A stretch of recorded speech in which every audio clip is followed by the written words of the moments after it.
So I read in your bio, I did a little of my own due diligence. And Great.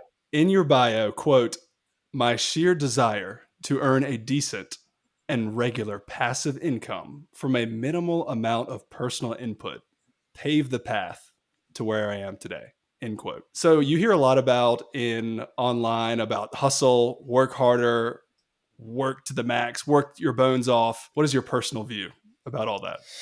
That's such a good question. It's a juicy question. I think you should have a balance. When I started out, I did not have a balance. I was working 60 hours a week. I would wake up at 4:30, 4 o'clock in the morning, drive an hour and a half to work a 10 to 12 hour day, drive home 2 hours with the traffic, get home, and then I would get on the computer. I'd quickly eat food. I'd get on the computer for 4 hours to try to make these small online businesses, these startups work. In hindsight, it was great for me because I learned so much in a short period of time. It really gave me a good work ethic. When I started building this Bob business, that work ethic was great, but I took it too far to a point that I just worked so much and I got quite sick.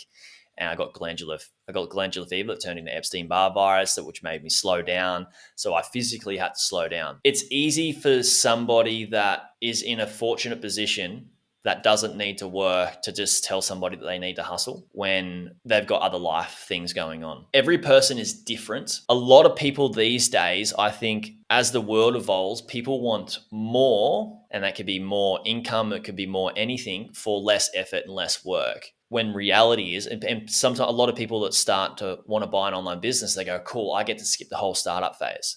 And they just think, I'm just going to go to the grocery store and buy a business and it's going to be great. It depends on what you call hustle. Everybody's got a different opinion on it. I believe taking aligned action on they're not small, but a few particular tasks is important, right? So some people just try to do absolutely everything, run around with it like a headless chook. And I've been there, right? I used to have multiple businesses and try to make them all work. Yeah. So I think stick one path and be consistent. Make sure you do have time to sleep and eat and good food and the asset. You are the asset. We are the asset. Like if I'm not in a good space physically, mentally, emotionally, then all the other things start to drop off.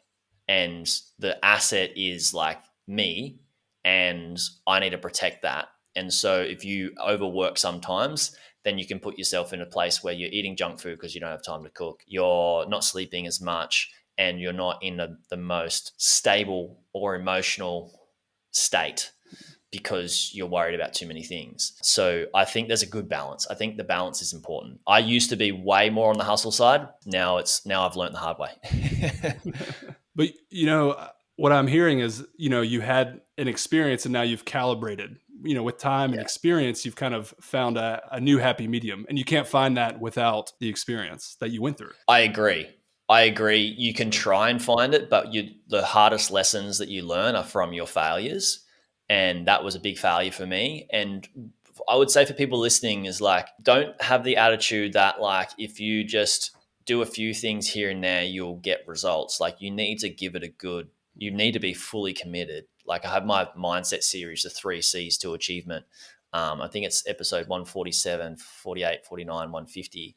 If people go through that, you have to go through those phases to actually get results. And it takes some commitment, it takes some work. But if you overextend it, then everything else in your life can fall apart.